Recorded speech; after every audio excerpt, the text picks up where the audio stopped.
Uvracha, mes chers amis, nous sommes dans notre paracha de Yitro et nous sommes dans les secrets de la paracha, d'essayer de comprendre comment c'est possible qu'il y a un midrash qui dit que les Béné Israël, lorsqu'ils ont passé la mer, eh bien, Dieu s'est présenté en tant qu'eux, ils ont dit voilà, Ze'eli ve'enveu, ils l'ont vu alors qu'il avait comme une sorte de visage, alors qu'on sait que Dieu n'a pas de visage, d'un jeune. Et lorsqu'ils ont reçu la Torah, eh bien, on dit qu'ils ont perçu Akadosh Baruch Hu alors qu'il avait le visage d'un monsieur qui était vieux. Oui, c'est pas compréhensible. Déjà, on sait très bien que les grands attributs du Rambam est de dire que Akadosh Baruch Hu n'a ni gouf ni demut à gouf, c'est-à-dire il n'a ni visage ni forme de visage.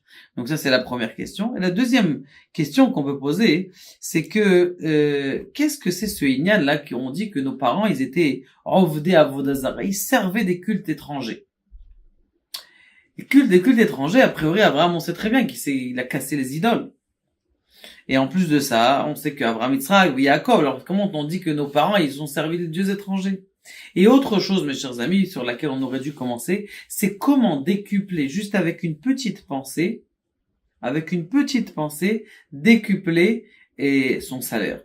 Eh bien, regardez ce que nous explique le Kedushat Levi, Rabbi Levi Yitzhak de Berditchov. De façon extraordinaire, il dit que il y a un moussag dans la Kabbalah qui s'appelle Mochin de Gadlut et Mochin de Katnut. C'est-à-dire des perceptions petites et des grandes perceptions. Bon, il laisse comme ça, il nous explique quelque chose d'intéressant. Il dit, il y a deux sortes de tzadikim.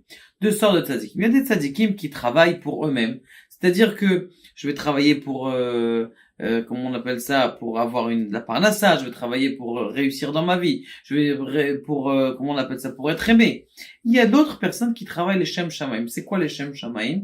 C'est-à-dire qu'ils travaillent pour que Akadosh Baruch Hu, il est du nachat ruach de lui. Juste pour que Akadosh Baruch Hu, il kiffe sa avoda, il profite de cette, faire du plaisir à Dieu. Ça, c'est son essentiel. Il dit que la différence entre les mochin des katnout, c'est-à-dire la perception petite et la grande perception, c'est la différence entre ce petit tzaddik et ce grand tzaddik. Et il donne un machal. Il dit comme ça. Il dit, il y a un papa, il est très gentil, et il a donné à son fils un costume. Costume classe et tout, magnifique, beau complet pour Pessah, il est content.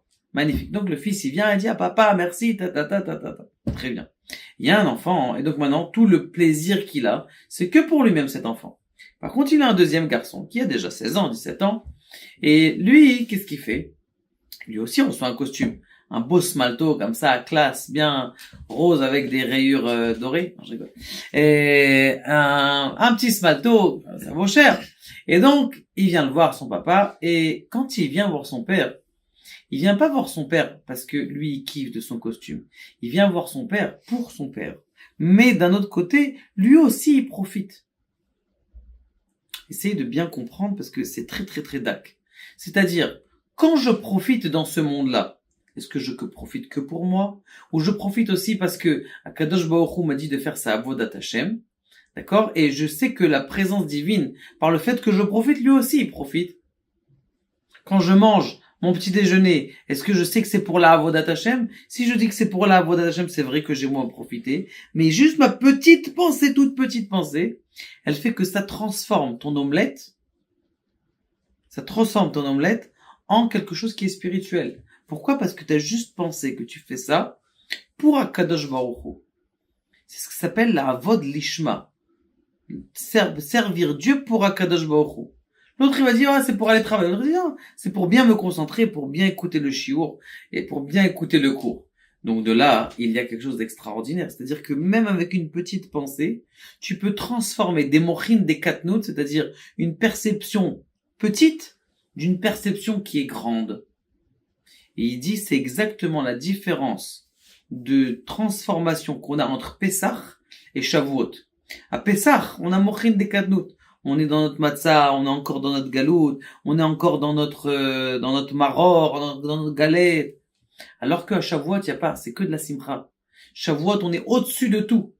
On est au-dessus de tout à Shavuot. Comme à Shavuot, on est au-dessus de tout, eh bien, c'est ce qu'on appelle mochin des galout. Et là, c'est ça la différence entre la sortie de la mer Rouge, que là, ils ont vu Akadosh Baruch Hu avec un visage d'un jeune. C'est pas un visage d'un jeune, mais pour vous dire que leur perception, c'est une perception qui était petite, restreinte. Ils travaillaient pour eux, pour sortir d'Égypte.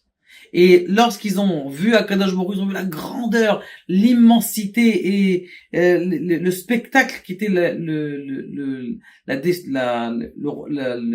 matin de Torah, le don de la Torah. Et bien maintenant, ils ont servi Dieu avec des niveaux extraordinaires et ils ont vu Dieu donc avec un visage. C'est pas qu'ils ont vu un visage, ils ont rien vu de visage, mais leur perception était d'une grande perception. Et il dit, c'est ça qu'on explique, Rabotai. Nos pères, ils étaient Ovdei Avodah Zara. Vous croyez qu'ils servaient à une idole en Égypte? Vous croyez qu'ils se prosternaient aux hiéroglyphes? Nos pères, ils faisaient ça. C'était des enfants d'Abraham, Yitzhak et Yaakov. Il dit non. C'est qu'ils servaient Dieu par profit. Et lorsqu'ils sont arrivés dans le désert, ils ont dit, on sert Dieu pour le faire kiffer. Faisons kiffer Dieu.